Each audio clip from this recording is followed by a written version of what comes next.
मित्रांनो, कुक्कुटपालनामध्ये जे free range मध्ये आपण जाळी मारली जातं, कंपाऊंड केलं जातं, त्याला जाळी कशा पद्धतीने मारली पाहिजे? कारण बरेच जण चुकीच्या पद्धतीने जाळी मारतात.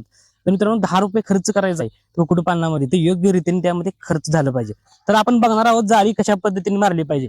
तर पहिल्यांदा मित्रांनो, इथं कंपाऊंड साठी आपण या ठिकाणी बांबूचा वापर केलाय कमी खर्चामध्ये, कारण प्रत्येकाचीच पैसे घालायची ताकद नसते कुक्कुटपालनामध्ये, म्हणून आपण असा बांबूचा वापर केलाय. 100 रुपयामध्ये हे बांबू येतात आणि 8 फुटावरती या ठिकाणी बांबू आपलं लावलेलं आहे. आणि त्यानंतर मित्रांनो जाळी, तर ह्या ठिकाणी बघू शकता 8 फूट उंची आहे जाळीची, आणि त्यामध्ये आपण 3 फूट या ठिकाणी 1 बाय 1 ची जाळी लावलेली आहे आणि वरती 2 बाय 2 ची लावलेली आहे. तर असं कशासाठी केलेलं आहे मित्रांनो? खाली 1 बाय 1 ची का लावल्या? तर यातून आपण आपल्या फार्म मध्ये हॉटेल वेस्टेज वगैरे टाकतो, त्यामुळे आपल्या फार्मच्या कडे कुत्रे असतील, मुंगस असेल, घुस असेल, तर खाणं येऊ नये यासाठी आपण 1 बाय 1 ची या ठिकाणी जाळी लावलेली आहे. आणि ती जाळी पूर्णपणे मित्रांनो जमिनीमध्ये आपण खाचून घातलेली आहे, की जेणेकरून खालून उंदीर, घुस, मुंगूस, कुत्रे येऊ नये.